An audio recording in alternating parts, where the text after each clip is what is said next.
Here, laat die woorde van my mond en die oordenking van my hart welbehaaglik wees voor u aangesig, o Here, my rots en my verlosser. Gemeente, genade, barmhartigheid en vrede word u geskenk deur die ryklike werking van die Heilige Gees in hierdie oggend. Amen.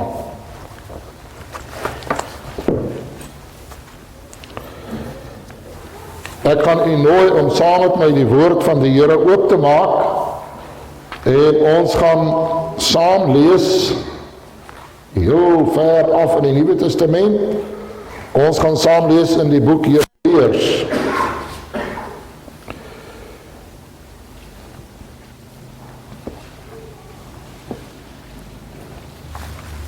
Hebreërs,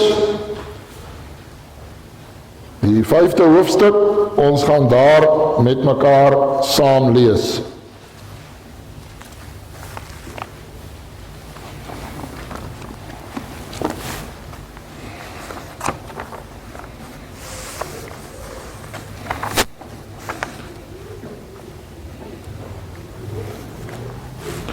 Terwyl ons die woord van die Here voor ons geopen het,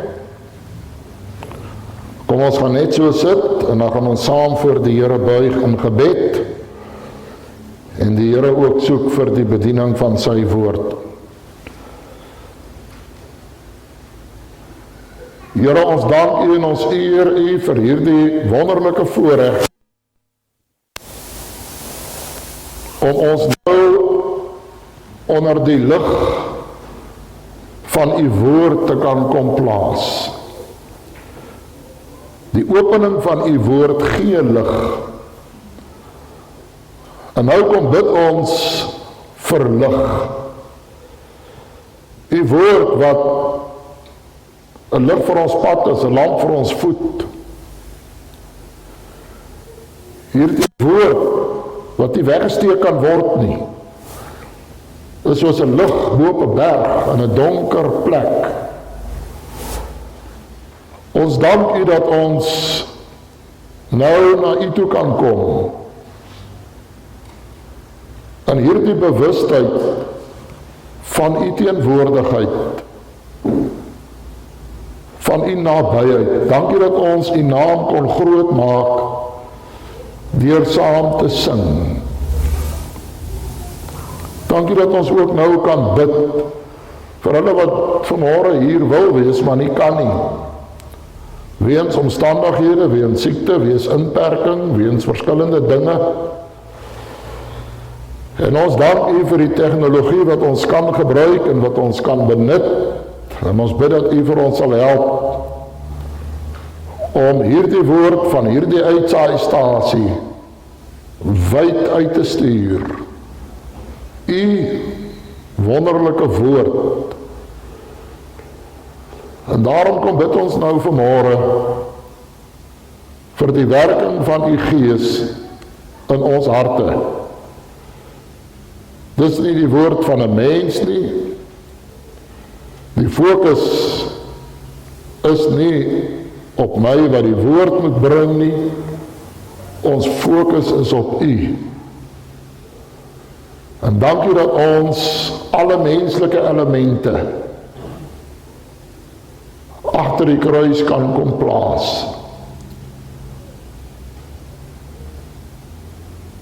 En u wonderlike werk op die voorgrond kan sit.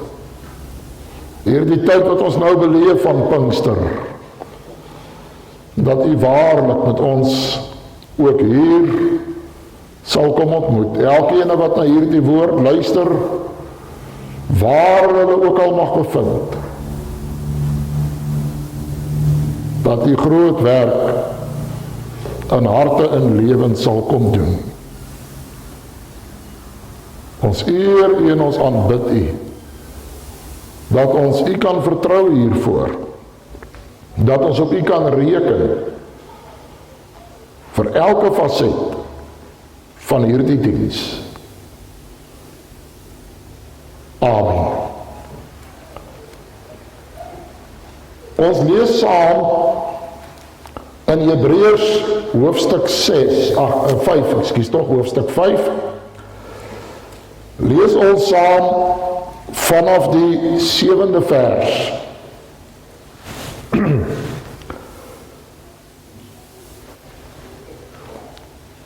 Ek gaan net so 2 versies lees, dan gaan ek eers onderbreek en dan gaan ons verder lees.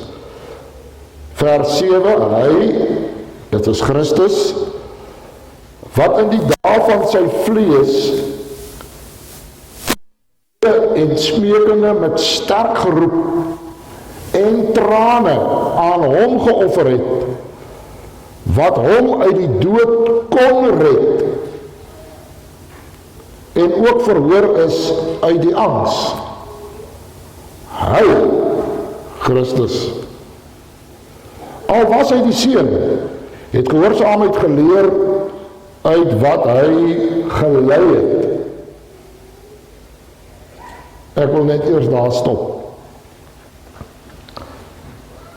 Hy die seun het gehoorsaamheid geleer. Ek wil graag in hierdie paar geleenthede wat ons het, met u oor hierdie baie belangrike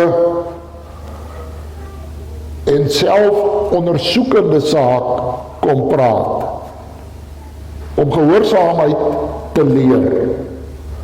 En nou wil ek jy moet saam met my hierdie bril opsit, ek gaan dit nou meer verduidelik en verder daaroor praat, maar nou wil ek jy moet hierdie bril opsit, want die res van hierdie verse wat ons nou gaan lees, kom kort terug, na hierdie gedagte, om gehoorsaamheid te leer. En ons fokus is nie vanoggend op Christus wat dit moes leer nie, dit gaan later in die reeks kom. Maar ek wil jy moet saam met my hierdie bril opsit, die gedagte van gehoorsaamheid leer. Ek lees weer vers 8. Hy, al was hy die seun, het gehoorsaamheid geleer uit wat hy gelei het, en nadat hy volmaak is, het hy vir almal wat hom gehoorsaam is, 'n bewerker van ewige saligheid geword. En is deur God genoem 'n hoëpriester volgens die orde van Melchisedek. Vanaf vers 11 kom ons nou met hierdie leergedagte, waaroor ons veel te sê het, wat swaar is om te verklaar, omdat julle traag geword het om te hoor. Dit is een aspek van lering. Julle traag geword om te hoor. Vers 12. Hoewel julle vanweer die tyd leraars behoort te wees, julle moes al baie verder geleer het julle weer nodig dat 'n mens julle die eerste beginsels van die woorde van God moet leer. En julle weer behoefte aan melk en nie aan vaste spys nie. Vers 13. Want elkeen wat melk gebruik, die gedagte van leer is onervare in die woord van geregtigheid, omdat hy 'n kind is. Maar vaste spys is vir die volwassenes en vir die wat geestens vermoëns besit, let op die woorde, weer die gewoonte geoefen om goed van kwaad te onderskei. Net eers tot daar uit die kosbare woord van die Here.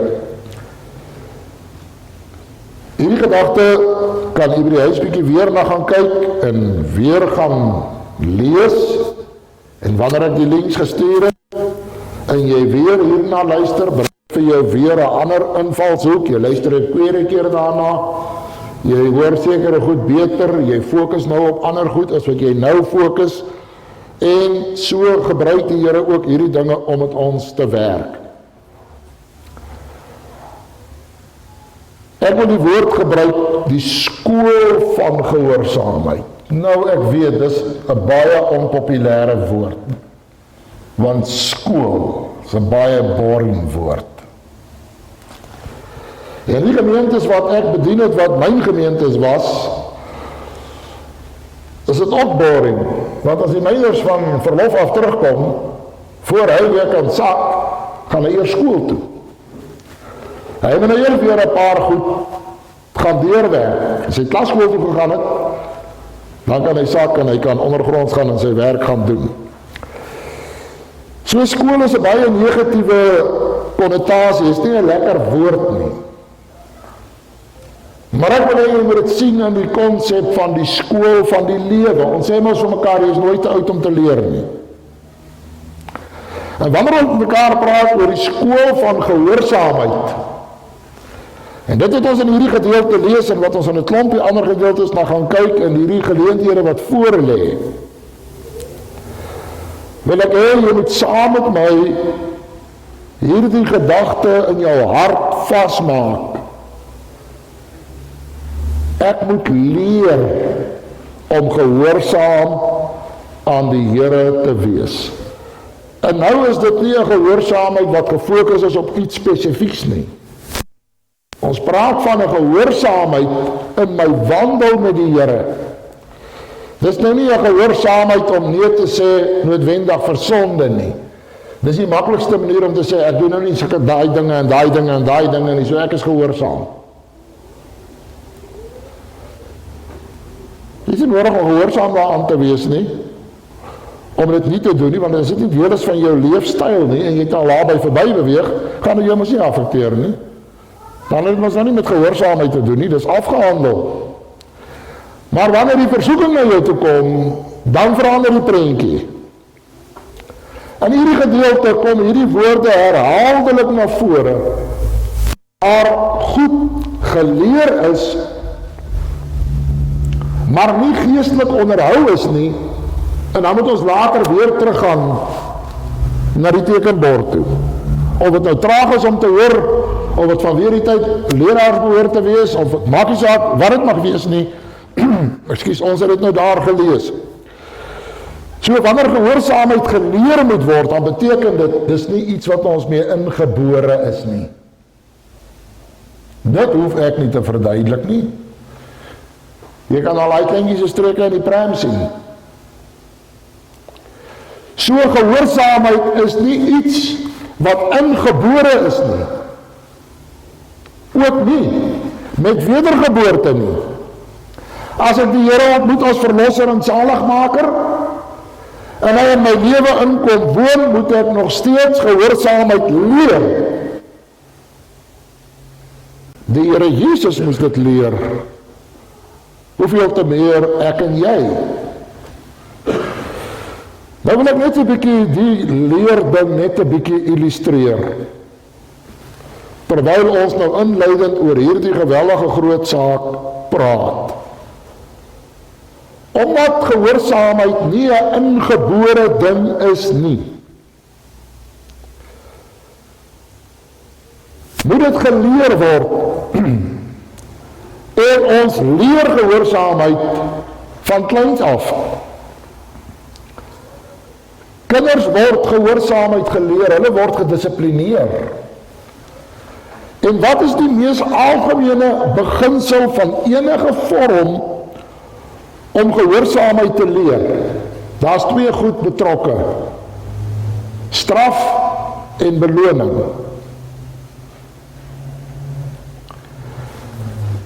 As die kind ongehoorsaam is, dan is daar sekere strafprosedures om vir hom te wys dat jou optrede is nie aanvaarbaar nie.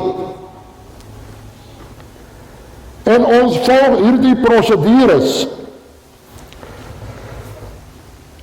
En wanneer hy geleer het om gehoorsaam te wees, en hy hierdie ding begin bemeester, dan beloon ons hom. Daai beginsel trek ons reg deur die bank. Ek wil jou gedagtes net so 'n bietjie laat loop na die mense wat diere leer. Presies dieselfde beginsel. Straf en beloning. Jy raak sien wat maak die mense as hulle diere gehoorsaamheid leer om sy bevele uit te voer? Van kleins af leer hulle daai dier en daar's maniere om vir hom te sê jou optrede is nou onaanvaarbaar.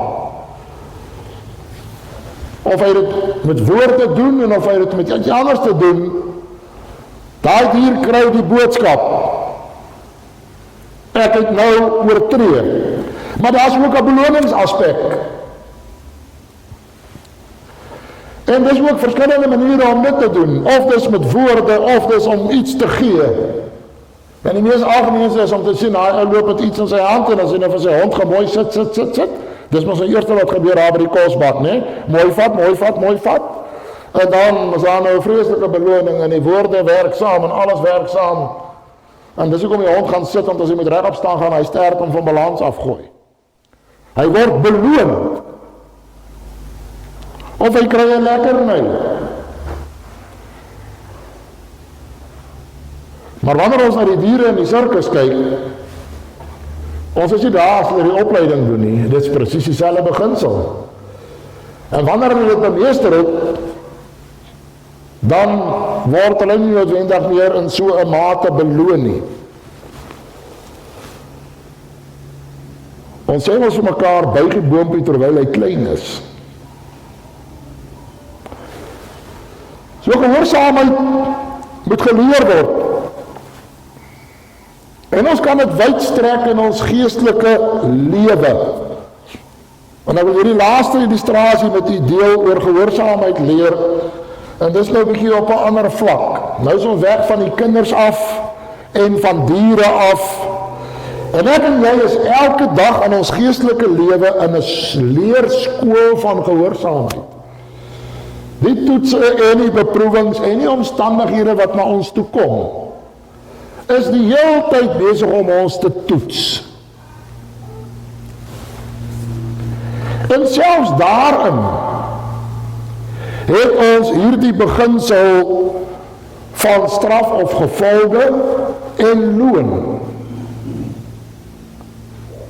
Die laaste om dit te illustreer, wil ek nou 'n voorbeeld deel wat nou sommer lekker vars is hier by ons. In die week was dit nou vir my 'n geestelike les gewees.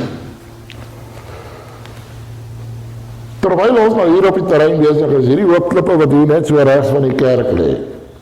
Daar's 'n rede hoekom daai hoop klippe onaangeraak lê. Want daar is 'n bynes. Ek wou nou aanvanklik 'n danger typie daar omgesit het, dan het ons nou kan ons nou tot daar loop.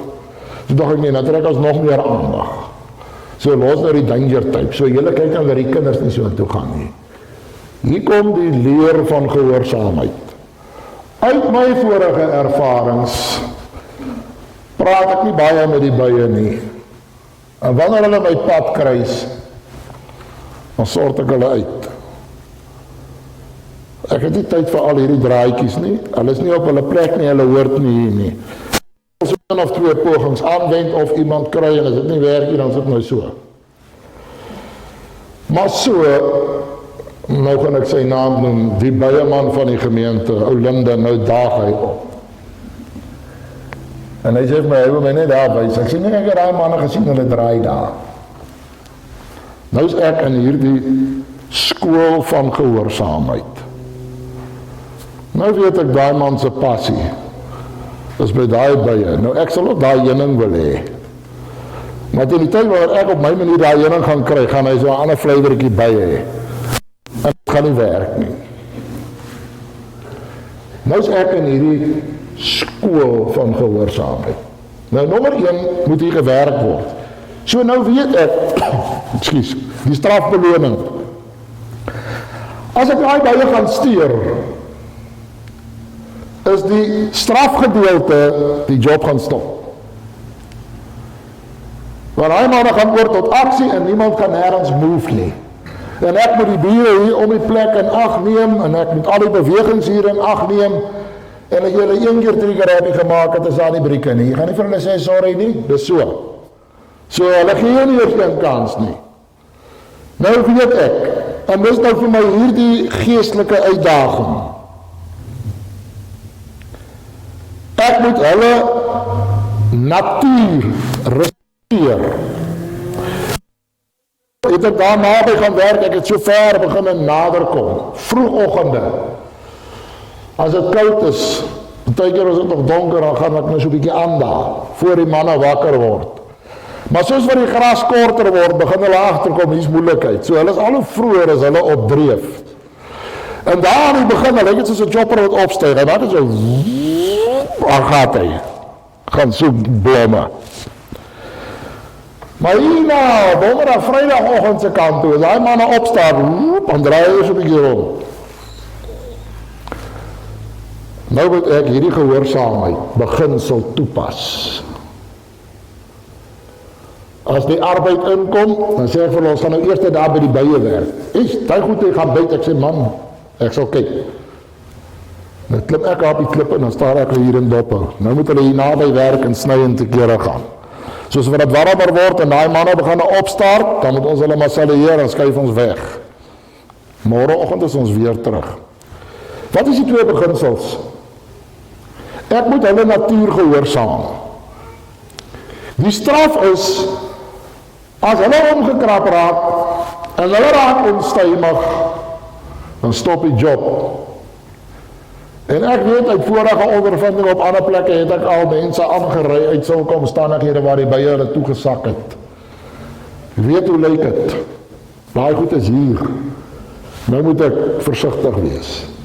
Die beloning is dat ek alles kan skoon kry om daai plek en al die gras wegkry en al die kakiebos wegkry sonder dat daai bye kwaad word.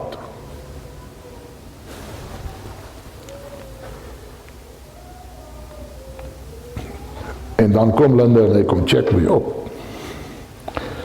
En dan sê hy my of hy nog so bietjie wag.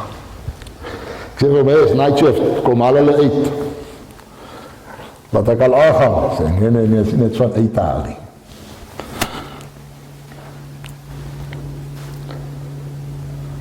Die leerskool van gehoorsaamheid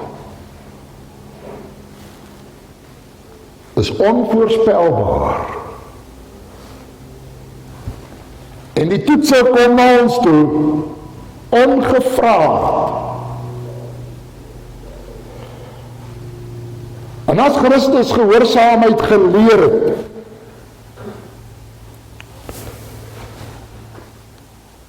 het ek en jy ook daardie verantwoordelikheid. Wanneer ons gehoorsaamheid leer, of dit nou vir kinders is, of dit nou vir diere is, of dit vir groot mense is, die leerproses is in gunstige omstandighede.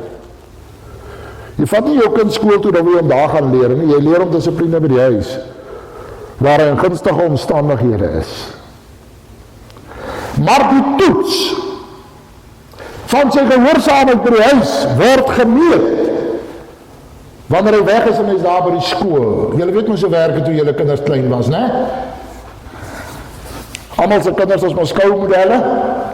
En almal se kinders het mos die beste maniere in die land, want jy het al die regte resepte uitgehaal om jou kinders op te voed. Die eerste een slaap jy reg, en die laat lammetjie kom het alles weg. Maar in elk geval, en nou gaan kuier julle by iemand, en nou het jy die speech met jou kinders, julle gedra vir julle hartjie rond, en alles wat jy vir hulle by die huis gedrul het, verduidelik jy nou vir hulle in die kar, al hierdie moedse moenies, want jy gaan nou skou met jou modelletjies, en julle weet hoe werk het, nee, daar waar jy gaan kuier, ontaard hulle,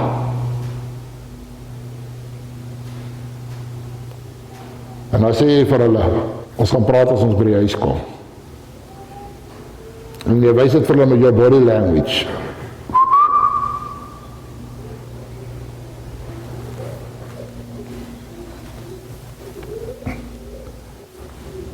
Dit wat ek in gunstige omstandighede leer, gaan getoets word daar buitekant.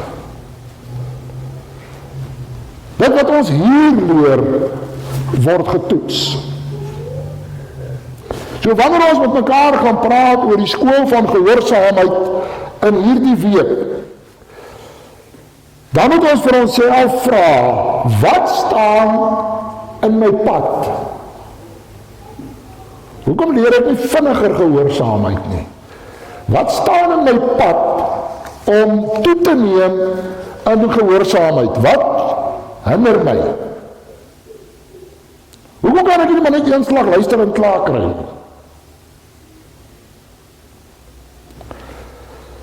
Daar's een bepalende faktor, en dit is my hart se ingesteldheid.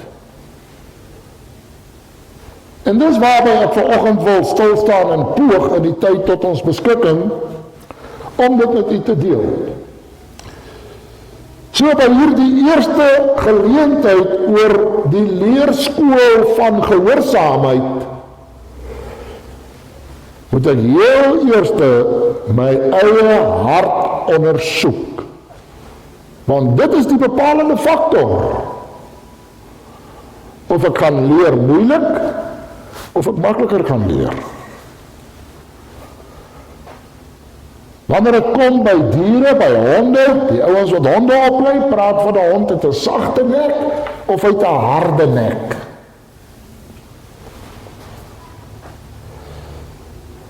My hartstoestand bepaal my vlak van gehoorsaamheid. En ek wil graag net so vinnig dit demonstreer met skrifgedeelte, althans verduidelik. In Lukas 24 loop die Here Jesus langs die pad en hy begin met die Emmausgangers te gesels. In vers 25 spreek hy sy teleurstelling uit. Ja, en hy sê, julle harte wat so traag is om te glo. Maar toe die Here hulle harte aanraak en hulle tot die besef kom, wie is dit wat met hulle praat, lees ons in vers 32. Sê hulle vir mekaar, was ons harte nie brandende toe hy vir ons die skrifte uitgelê het nie. Handelinge 28:27 waarsku oor 'n hart wat stomp geword het. Die Psalm sê in Psalm 139 vers 23, en u ken hierdie gedeelte, deurgrond my o God en toets my hart. My hartstoestand is die bepalende faktor.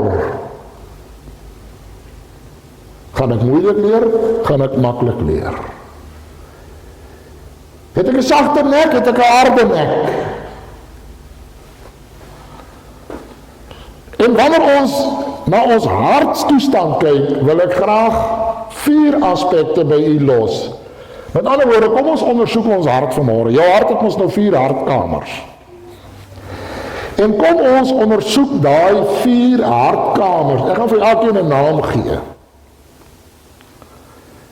En ek wil hê jy moet hieroor gaan nadink en hieroor gaan stil word voor die Here.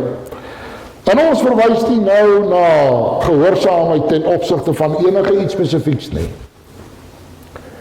Maar hierdie 4 kamers van my hart, hierdie 4 dele van my geestelike hart wat ek wil deel, is die bepalende faktor. En ek gaan nie lang oor elkeen uitbrei nie. Ek wil hê jy moet saam met my daarin die Here kom vereer en die Here toelaat om met sy lig in ons hart te kom skyn. Die eerste hartstoestand wat 'n effek het, die eerste hartskamer wat 'n effek het op die manier of ek gehoorsaamheid gaan leer en of ek dit nie gaan leer nie. Daardie eerste hartstoestand vind ons in die boek Openbaring waar daar geskrywe word aan die gemeente in Efese, en daar word aan hulle geskryf dat hulle hulle eerste liefde verlaat het. Openbaring 2:4. Dis die eerste hartkamer. As daar in my geestelike lewe 'n afkoeltyd plaasvind, kan ek nie meer gehoorsaamheid leer soos ek moet nie. 'n geestelike afkoeltyd. Want hoekom kan ek nie meer gehoorsaamheid leer soos wat ek moet? As die Here vir die gemeente van Efese sê, ek het teen jou dat jy jou eerste liefde verlaat het nie. as daar 'n afkoelperiode plaasvind, vervaag my verantwoordelikheidsin.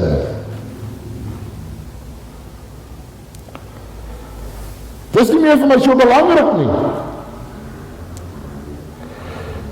So hier in my hart, sy eerste hartkamer, ontwikkel daar iets wat my traag maak. En dit is hierdie afkoelperiode. Dit is so maklik om kompromie aan te gaan. Dit is so maklik om maar net te laat vaar. Dit is so maklik om so wat. Dit is soos in 'n verhouding tussen twee mense waar die eerste liefde verby is en hulle begin uit mekaar uit beweeg.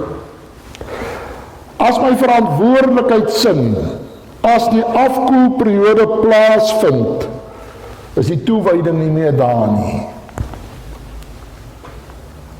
Is die passie nie meer daar nie.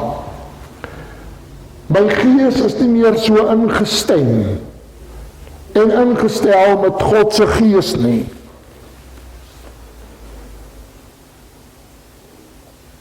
Ek is nie meer so ingestel op ons alleentyd nie. En die oomblik wanneer hierdie goed begin gebeur, en ek my eerste liefde verlaat, begin ek dryfkrag verloor.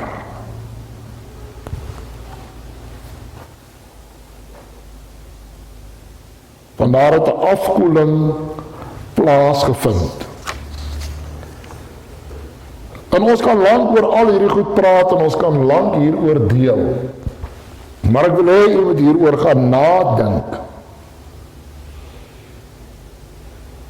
Dat die Here ons daarin waarsku. En daar's baie ander skrifgedeeltes wat jy na kan gaan kyk. Wat waarsku teen hierdie koue hart. Hierdie liefdelose hart.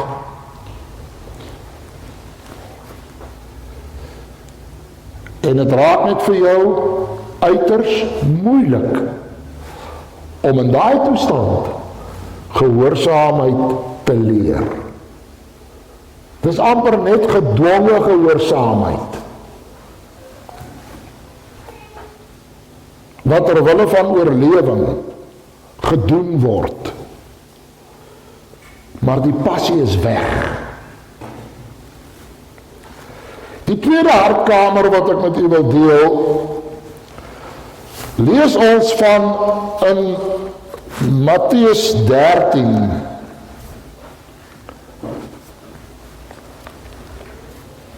En dis die hartkamer van geestelike doofheid.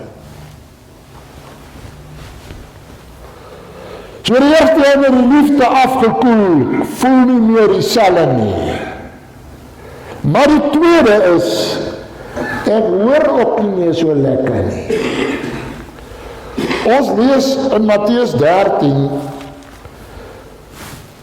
vra die disippels vir die Here Jesus, hoekom hou hy aan om die hele tyd met die volk met gelykenisse te praat? Elke ding is 'n storie. Elke ding vertel hy vir hulle iets wat gebeur het en hy koppel die waarheid daaraan. En hulle kon later het net nie meer hanteer al hierdie stories op stories op stories op stories wat hy vertel by name gelykenisse nie. En toe vra hulle hom reguit daaroor. En hoor wat antwoord hy hulle in Matteus 13 vers 13 en 14. Daarom spreek ek tot hulle deur gelykenisse, omdat hulle terwyl hulle sien nie, terwyl hulle hoor nie, hoor of verstaan nie. Aan hulle word die profesie van Jesaja vervul wat sê, met die gehoor sal julle hoor en glad nie verstaan nie, julle sal kyk en glad nie sien nie. Hulle hoor, maar hulle hoor nie.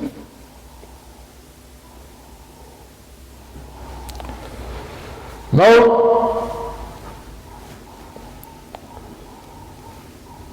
Baie keer, en julle weet ook hoe werk dit,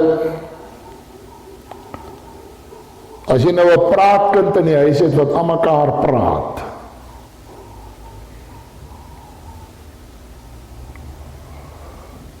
en hy vertel vir jou elke ding in die fynste detail van A tot Z, dan moet jy nogals fokus om end uit te luister. Want jy verloor trant met die tyd. En nou kom die Here en hy verwys na die volk, en dis nie die enigste skrifgedeelte nie. Wat ook hierna verwys, ons hoor, maar ons luister nie, ons neem nie in. Dis die volgende hartkamer wat 'n gevaarlike plek is. En ek wil dit verduidelik. Ek wil dit illustreer uit die huis uit. Ons sê vir mekaar, hy wat raad die meeste nodig het, luister nie. Ons sê vir mekaar, ek praat met hom, maar hy hoor nie wat ek sê nie. Kom ons gaan gou huis toe, julle vrouens moet my help. Kan ek jou hande sien, hoeveel van julle vrouens het en doen nog steeds, dan jy besig om met jou man iets te praat en jy sien, as nou 'n reaksie, en dan vra jy, my vrou vra, praat ek alweer met die muur? Kan ek jou hande sien? Ok, vir versagtende omstandighede vir die mans. Daar is 'n woord vir dit en ek gaan dit verduidelik en ek gaan dit geestelik toepas. Die woord daarvoor, audio is ons nou te doen met klanke. Auditiewe aandag. Toe ek nou 'n jaar en 'n half terug nou hierdie speers in my ore moes druk, toe moes ek nou deur 'n hele proses gaan om te leer om dit goed te werk. En die een was doof en die ander een was net moedswillig, maar toe verloor hy ook sy gehoor. So toe het ek nou 2 van die goed in. En luister nou baie mooi, ek wil net na die geestelike konnotasie luister, nie fokus op my storie, van op my toepassing nie, maar op die beginsel daarvan. En toe ek nou by die dokters dan met al die goed is, toe verduidelik hulle nou vir my, luister, is nou 'n lang proses wat voor lê. Maar daai brein van jou, met daai dowe oor het vir 50 jaar het daai deel nie gewerk nie. Nou gaan hy moet leer om te werk. En sy sê vir my, en jy sal moet baie ernstig aandag gee aan jou auditiewe aandag. Ek sê, wat's dit? En toe sy begin verduidelik, toe bars my vrou uit van die lag. Jy verstaan daai probleem nie. So vir versagtende omstandighede wil ek net vir julle vrouens sê, daar's 'n woord daarvoor. Auditiewe aandag, afleibaarheid.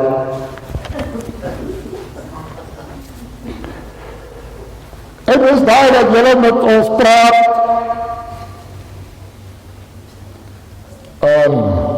Hoe nou wat jy gesê? Wat gebeur? Wat het in my geval gebeur?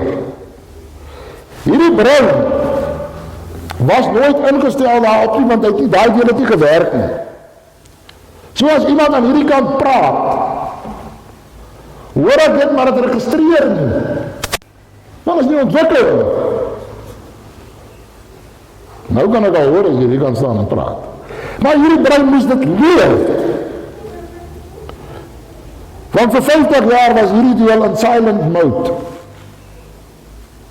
En alles wat daar moet werk, het nie gewerk, het geslaap. So ek moet nog lang leer, want ek het agterstand om in te haal. Ten minste het ek al die kinderstories gemis. Die geestelike les van hierdie kamer van ons hart, geestelike doofheid, in ons geestelike lewe, ontwikkel ons ook hierdie probleem van auditiewe aandag afleibaarheid. En die Here praat. Ons hoor. Maar dit kom nie in nie. Ons hoor, maar dit registreer nie. My vrou het baie keer my sê, hy praat met jou. En as ek so toe kyk en ek fokus daar, sorry, jammer. Maar jy gesê, ek kom weer. Geestelik is dit 'n gevaarlike plek om te wees. As ek die sensitiwiteit vir die stem van die Heilige Gees verloor. Dis 'n gevaarlike plek om te wees. As ek hoor, maar ek neem dit nie in nie. En by wyse van spreuke praat die Here op met die mure alweer.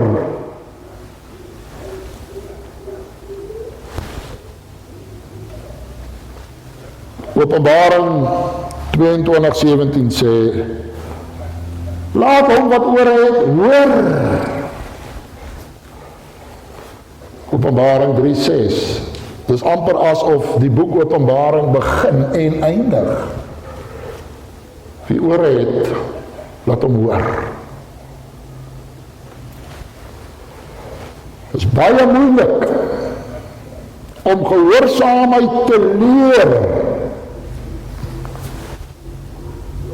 as ek die opdrag mis en ek registreer dit nie. En dit gaan verby. Dit is moeilik. Want jy soms nie eens bewus daarvan dat die Here met jou wil praat nie, want jy het dit nie geregistreer nie. Want jou aandag was nie daar nie.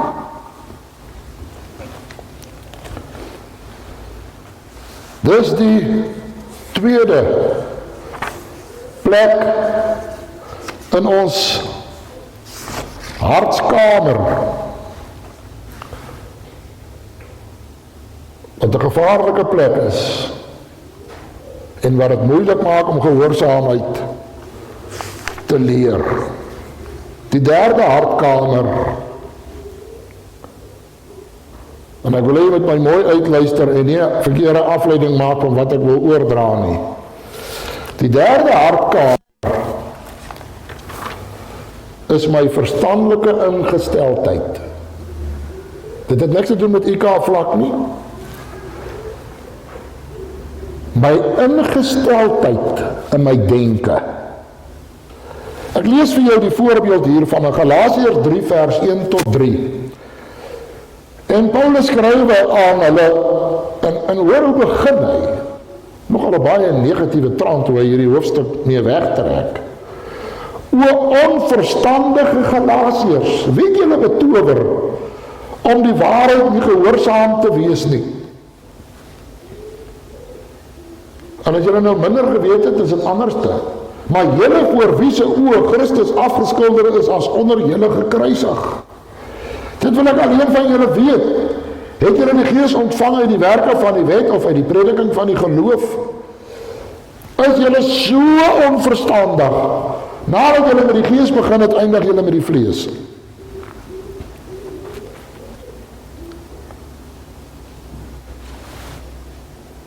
Die boek Galasiërs spreek hierdie ingesteldheid baie sterk aan op baie verskillende maniere. Maar hierdie derde hartkamer is ook 'n maak of breek in die proses van gehoorsaamheid leer. En ek wil hê jy moet mooi luister, is nie nou humanisties wat ek sê nie. Dis nie nou op 'n selffokus nie. Maar as hy vir die Galasiërs skryf, julle onverstandiges. Hoe kan julle met die Gees begin en met die vlees eindig? Wie het julle betower? Wie het met julle kop gesmokkel? My verstandelike ingesteldheid voor die Here speel 'n baie belangrike rol. As ek in my denke geen verwagting van die Here het nie, moet nie iets van hom verwag nie. Dit gaan nie 'n wonderwerk wees nie. Dit kan nie iets wees wat in die lig uitval nie. Want die Here is die beloner van die wat hom soek. So as daar in my hart geen verwagting is nie, geen ingesteldheid en 'n soeke na hom, as daar geen ingesteldheid is om hom gehoorsaam te wil wees nie, dan gaan daar niks gebeur nie. En daarom vra hy vir hulle, julle het met die Gees begin, iewerste het iemand julle gedagtes en verstand betower, en nou eindig julle met die vlees. En ek wil jy met mooi hoor wat ek sê. Die sielevijand is baie lief om op hierdie hartkamer, hierdie verstandelike ingesteldheid te kom fokus. Dis waar hy sy slag met Eva geslaan het. Is dit so dat God gesê het? En hy begin met haar denke te speel. En ek en jy weet, ons gevaarlikste vyand sit hier tussen ons ore. Dis nie ander mense nie. Dis hier binne. En daarom is hier die waarskuwing so ernstig. Want jy glo later die onwaarhede wat die duiwel vir jou kwytraak en die Here kan jou nie gebruik nie. En jy's te so, is te so en is te so. En dis al oor en oor bewys hoe die geweldige invloed wat 'n mens se denke het.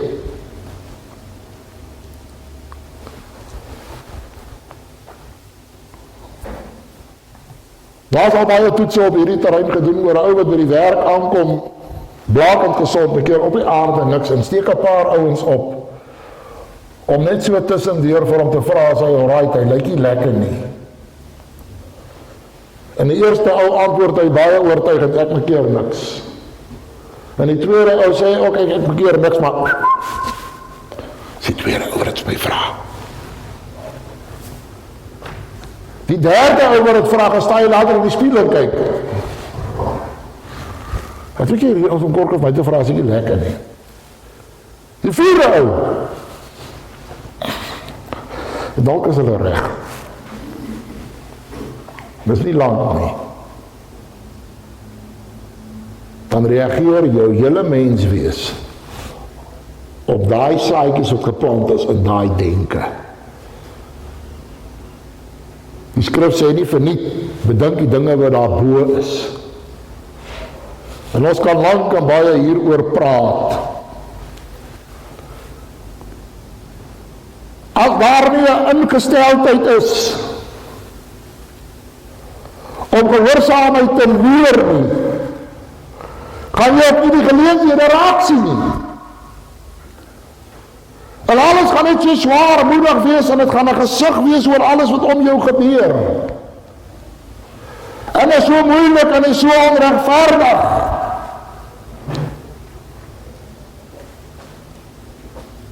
Terwyl die geleenthede daar is en het by jou verbygaan.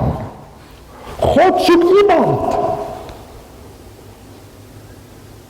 wat ten minste 'n verwagting van hom het. Kyk, ons gaan baie praat oor Petrus. En soms was sy optrede lagwekkend. Maar ek sien sy opregtheid.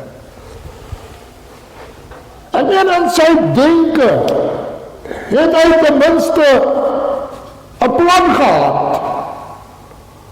Hy het ten minste gefokus gewees op die berg van verheerliking.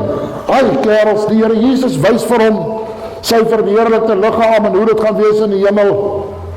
Aan Petrus, bly net hier so, ek bou vir ons 3 huisies, hier gaan ons bly. Hy het ten minste 'n plan gehad, hy het 'n verwagting gehad. Hulle sluit hom toe, hy sit in die tronk. Hy begin lofliedere sing tot eer van die Here. Daar is 'n ingesteldheid wat vir my 'n geleentheid gee om gehoorsaamheid te leer. En daar is 'n ingesteldheid wat my gaan vernietig. Dieselfde Petrus het mos op 'n kol vir die Here Jesus gesê, toe hy met hulle begin praat oor die kruisiging. Toe sê hy, oor my dooie liggaam nie. En toe daai soldaat nog dink, hy mik om die Here Jesus gevange te neem, toe pluk Petrus sy swaard uit. Hy het seker 'n bietjie gekoets. -1 oor. En is asof die Here die opregtheid van Petrus se hart geken het. En ek sien in my geestesoog hoe buig die Here en tel sy oor op en laaste wonderwerk voor die kruisiging. Dan is jou oor terug, is reg. En hy sê vir Petrus, stadig.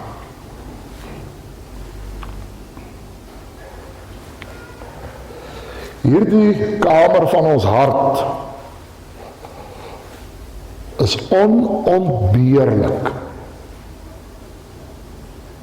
om die Here toe te laat om in ons te werk. En iemand wat onder sonde oortuiging is in die diepste dilemma van sy lewe.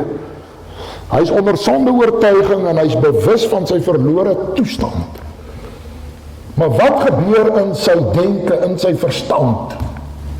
Hy roep tot God. Daar gebeur iets. En die Here werk.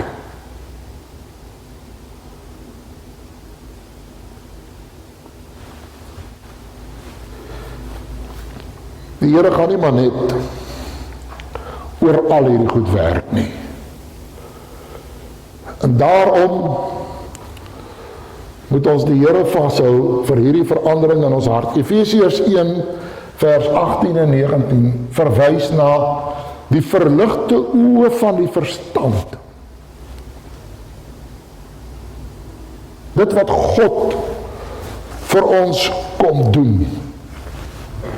Die 4de hartkamer, en ek moet klaarmaak, die tyd loop. Lees ons die gedeelte in Matteus 21 vers 28 tot 32. En dit gaan oor my wil.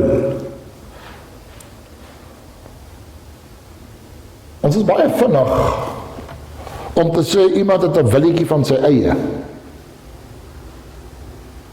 Maar dit is net so skadelik om geen wil te hê nie.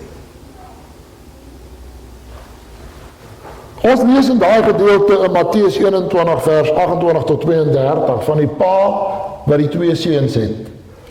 En hy vra hulle gehoorsaamheid, hy vra vir hulle om in sy wingerd te gaan werk. Die een sê toe ja, ek sal gaan en hy gaan toe nie.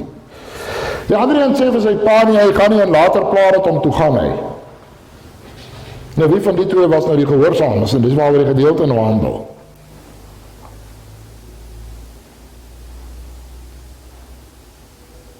Die een het maar net gesê ja, maar sy wil, daai deel van sy hart was nie daar nie. Die ander een, sy hart het later verander en toe gaan hy. Jakobus 1 vers 6 praat van iemand wat dryf soos die golf op die see, van die see. Geen dryfkrag nie, niks om oor op te staan nie. Soos 'n kruiwa, as jy hom stoot beweeg, as jy hom los staan, hy stil.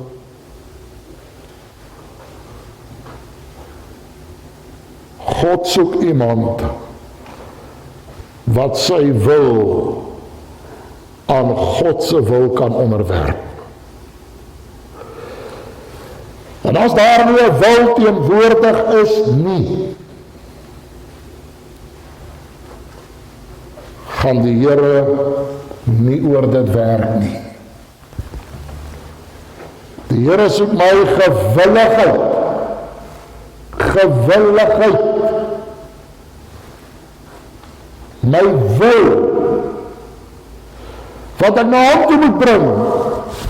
Filippense 2:13. Dis God wat in ons wil werk.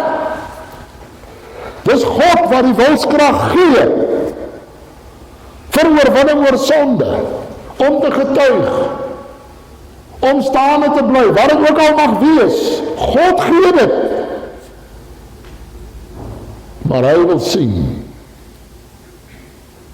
is ek bereid om op te staan. Ons baie kinders van die Here wat weet wat om te doen. Maar hy is al so getap, dat hy nie die wilskrag het, om te doen wat hy moet doen nie. Die lus is geblus, die ywer is daarmee heen. Ek het hierdie goed vanmôre met jou kom deel, as die vertrekpunt vir hierdie reeks, in die skool van gehoorsaamheid. Dit help nie as ons al die definisies en al die aspekte van gehoorsaamheid kyk, en ons het nie nommer 1 ons eie hart voor die Here ondersoek nie. Hierdie reeks gaan vir jou geen waarde hê, as jou hart in 'n afkoelperiode is nie. Dit gaan vir jou geen waarde hê, as jy aan geestelike, auditiewe aandagafleibaarheid ly nie. Dit gaan nie waarde hê, as jou verstandelike ingesteldheid besoedel bly deur die leuns en die misleiding waarvanaf dit ook al kom nie. Hierdie reeks gaan nie vir jou waarde hê, as jy nie jou wil onderwerp aan God se wil, en vir die Here sê, kom neem my wil onder u beheer. Kan ek 'n plat uitdrukking gebruik? Kom jump op my.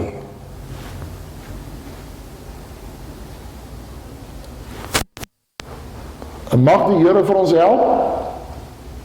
Mag jy hierdie woord oordink vanmiddag, en hy die skrifgedeeltes kyk, en daaroor bid, vanaand by mekaar kom, en saam die Here soek. So vanaand gaan ons net 'n koffietjie drink, né? Van môre aand af is dit nou iets te ete. En dat ons bietjie met mekaar deel, en saam die Here soek, in die volgende geleenthede wat voor lê. Kom ons gaan afsluit met gebed.